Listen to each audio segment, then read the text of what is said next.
AIMIM supremo Asaduddin Owaisi की बड़ी सभा। एआईएमआईएम सुप्रीमो असदुद्दीन ओवैसी ने सूरत के ऊन पाटिया में एक बड़ी रैली को संबोधित किया। लाखों लोग रैली में शामिल हुए। गुजरात में लोकल बोर्ड इलेक्शन की लड़ाई जोरों पर है।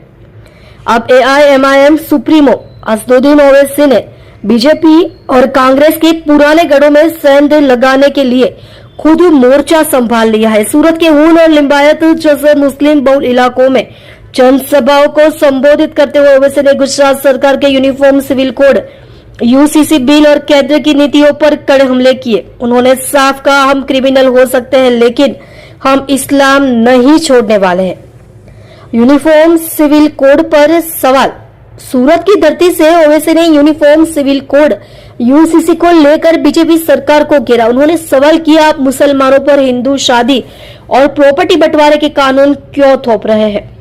ओवैसी ने कहा, यह संविधान के आर्टिकल 25 के खिलाफ है। संविधान हमें अपने धर्म को मानने की आजादी देता है, इसके खिलाफ कोई कानून नहीं बनाया जा सकता। उन्होंने आरोप लगाया कि बीजेपी सिविल कोड के नाम पर मुसलमानों को उनके धर्म से दूर करना चाहती है। ओवैसी ने चिल्लाते हुए कहा, जो चाहे कानून बना ले, हम कुरान और सुन्नत को कभी नहीं छोड़ेंगे। अगर पटेल और दलितों के नेता है तो मुसलमान के क्यों नहीं। ओवैसी ने सूरत के मुसलमानों से कहा कि उन्हें अपनी लीडरशिप खुद बनानी होगी। भारत में पटेल, ओबीसी और दलित कम्युनिटी की अपनी लीडरशिप है तो फिर मुसलमानों की लीडरशिप क्यों नहीं हो सकती।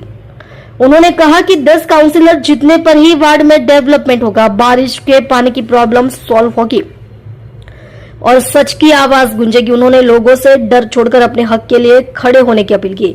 बंगाल चुनाव और वोट ठगी के आरोप पर पलटवार। बंगाल चुनाव में 11 सीटों पर चुनाव लड़ने के लिए बी टीम तैनात। आरोपों को जवाब देते हुए ओवैसी ने कहा, बंगाल में जब कांग्रेस 294 सीटों पर, टीएमसी 294 पर और लेफ्ट 250 पर लड़ती है तो किसी को कोई दिक्कत नहीं होती, लेकिन जब टोपी और दाढ़ी वाले ओवैसी 11 सीटों पर लड़ते हैं तो सबके पेट में दर्द हो जाता है।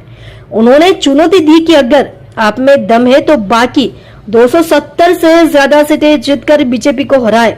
हम 11 सीटों पर रोककर अपना डर साबित न करें।